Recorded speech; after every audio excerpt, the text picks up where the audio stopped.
রেশনের চালগম নিয়ে এবার দেশ জুড়ে দুর্নীতির ছায়া। ফুড কর্পোরেশন অফ ইন্ডিয়ার মাধ্যমে সাধারণ মানুষের কাছে খাদ্যশস্য পৌঁছে যাওয়ার কথা, অথচ সারা দেশে ২৮% গ্রাহকের কাছে পৌঁছানোর আগেই উধাও হয়ে যাচ্ছে রেশন সামগ্রীর চাল ও গম।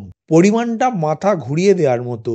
প্রায় ২ কোটি টন খাদ্যশস্য এর ফলে উধাও হয়ে যাচ্ছে, আর এর জেরেই প্রতি বছর রাজকোষের ক্ষতি হচ্ছে প্রায় ৭০,০০০ কোটি টাকা। Indian council for research on international economic relation অর্থাৎ ICRIER এর রিপোর্টে এসেছে এমনই চাঞ্চল্যকর তথ্য।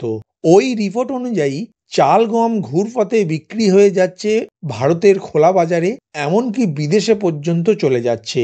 ২০২২-২৩ অর্থবর্ষে সারা দেশে যত পরিমাণ রেশনের চাল উধাও হয়েছে তার ৬৪.৫%ই উত্তরপ্রদেশ, মধ্যপ্রদেশ, বিহার, মহারাষ্ট্র এবং গুজরাট, এই ৫ রাজ্য থেকে।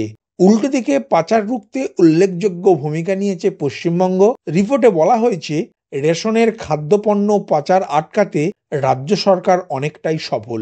যেখানে ২০১১-১২ আর্থিক বছরে বাংলায় রেশনের খাদ্যপণ্য পাচারের পরিমাণ ছিল ৬৯.৪%, সেখানে ২০২২-২৩ অর্থবর্ষে সেই হার কমে দাঁড়িয়েছে মাত্র ৯%। ৩ গবেষকের দ্বারা তৈরি রিপোর্টে বলা হয়েছে গত অর্থবর্ষে সবচেয়ে বেশি রেশনের খাদ্যশস্য পাচার হয়েছে অরুণাচল প্রদেশ থেকে। এই রাজ্যে ৬৩.২% চাল গম গ্রাহকের হাতে পৌঁছায়নি। দ্বিতীয় নাগাল্যান্ড, এখানে রেশন সামগ্রী পাচারের হার ৬০.৪%। তৃতীয় স্থানে রয়েছে গুজরাট, রেশনের ৪৩% খাদ্যশস্য বৈধ গ্রাহকদের ঘরেই যায়নি। চতুর্থ উত্তরপ্রদেশ, এই রাজ্যে রেশনের জন্য বরাদ্দ ৩৩% চাল গম পাচার হয়ে যাচ্ছে। এই প্রসঙ্গে লোকসভায় খাদ্য ও গণবণ্টন মন্ত্রকের দেয়া পরিসংখ্যানও উল্লেখ করেছেন গবেষকরা। সেই পরিসংখ্যান অনুযায়ী গণবণ্টন সংক্রান্ত ৮০৭টি মামলার মধ্যে ৩২৮টি মামলা দায়ের হয়েছে শুধুমাত্র উত্তরপ্রদেশে।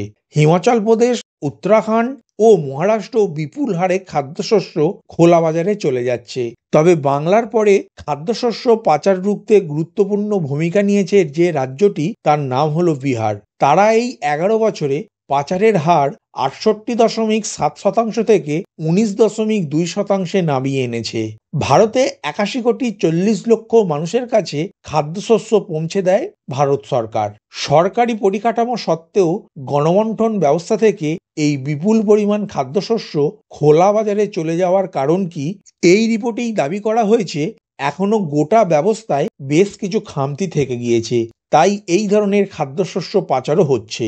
তবে রেশন কার্ডের সঙ্গে আধার নাম্বার সংযোগ বাধ্যতামূলক হওয়ার পর এখন রেশনিং সিস্টেমে কিছুটা স্বচ্ছতা এসেছে, কিন্তু খাদ্যশস্যের ডিজিটাল ট্র্যাকিং ব্যবস্থা এখনো চালু না হওয়ায় খাদ্যশস্য অর্থাৎ চাল বা গম পাচার পুরোপুরি আটকানো সম্ভব হচ্ছে না।